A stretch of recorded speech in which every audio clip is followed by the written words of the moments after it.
দেশে বসবাস করতেছি না রোহিঙ্গার দেশে বসবাস করতেছি না পাকিস্তান বসবাস করতেছি কইতে পারতেছি না। এই মাছ যদি আমরা 3200 টাকা কিনা খাই, 3200-3300 টাকা হয়, তাহলে এই মাছ কে কে কিনা খাইতে পারবো? কোন মানে সাধারণ মানুষরা খাইতে পারবো না, যে দিনের না দিনকে খাইতে পারবেন আপনি? আমি যদি পার ডে প্রত্যেক দিন 1000 টাকা কামাই, 1000 টাকা যদি পার ডে কামাই, ঠিক আছে, আয়ের দাম বাড়ছে, 5000 টাকা আমরা কামাই পার ডে, তো 1000 টাকা যদি কামাই, তাহলে একটা মাছের দাম কত? 3200-3300 টাকা। তাহলে আমার 3 দিনের ইনকাম, তো 3 দিনের ইনকাম দিয়ে যদি একটা মাছ কিনা খাই, তো পিছেরটি তো গেছে গা শেষ, এটি তো বাদে। এই দেশের জিনিস যদি আমরা এত দাম দিয়ে খাওয়া লাগে, তাহলে আর কিছু করার নাই। আর কি করার আছে? আমরা কি বাংলাদেশে বসবাস করতেছি না পাকিস্তান বসবাস করতেছি না রোহিঙ্গার দেশে বসবাস করতেছি? এটা বুঝতেছি না কিছু,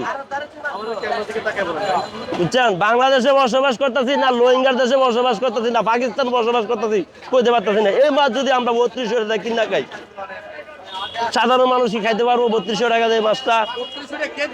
একটা মানুষ ইনকাম করে 1000 টাকা পার ডে প্রত্যেক দিন, তাহলে 3200 টাকা হলে তার ইনকাম করতে হবে 4 দিনের ইনকামের টাকা দিয়ে একটা মাছ কিনা খাইতে হইব।